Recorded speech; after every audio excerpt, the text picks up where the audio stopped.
Uma pergunta. Os sumérios criaram uma civilização sofisticadíssima em matéria de tudo. Tecnologia, legislação, mitologia, poesia, música. O Egito também.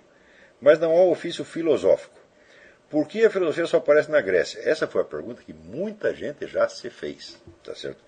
Então, muitos elementos científicos, simbólicos, mitológicos e artísticos que foram desenvolvidos na Suméria, na Grécia, etc., foram, no Egito, foram depois incorporados pela filosofia grega. O que a filosofia grega vai trazer de novidade é, como diz o Eric Fögel, isso foi assinalado, na verdade, por vários autores, o Bruno Snell, etc.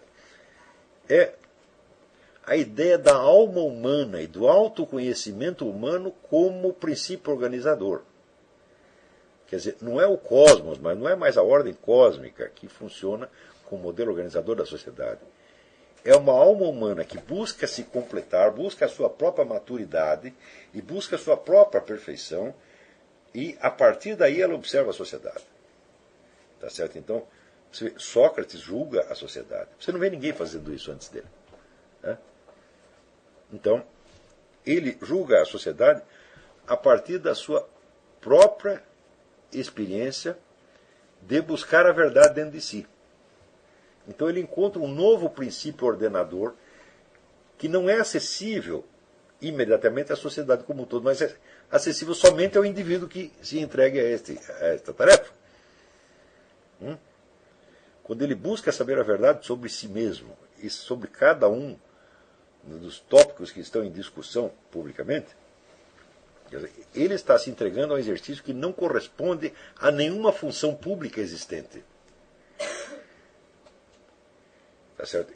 Então, é a alma, a consciência do filósofo que se transforma a nova unidade de medida. Mas não é consciência, não é uma mera opinião individual. Não é isto.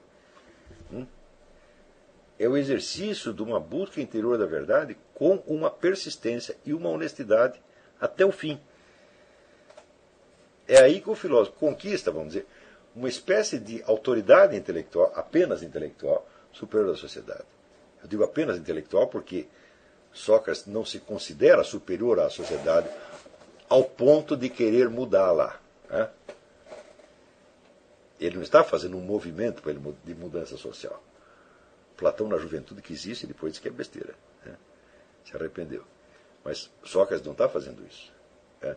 Ele está apenas fornecendo um espelho para a sociedade. E ele reconhece a autoridade que, por outro lado, a sociedade tem sobre ele. Quando o condenam à morte, ele aceita a sentença. Ele não quer a desordem social. Né?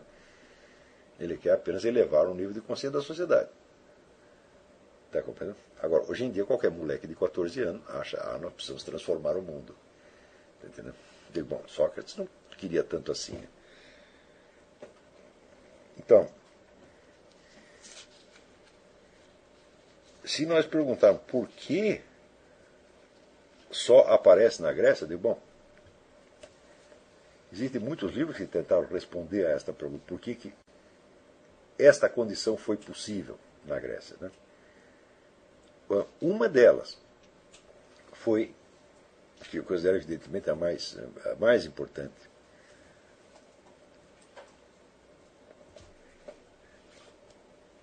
foi o fato de ali haver muita disputa pelos cargos públicos.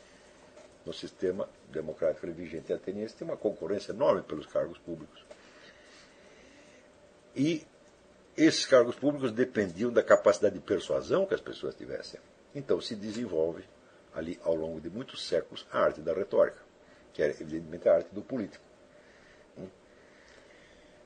Foi quando a multiplicação dos discursos retóricos eficientes, todos eles eficientes, né, criou da massa crítica suficiente para que as contradições do conjunto aparecessem. Foi aí que entra Sócrates na história.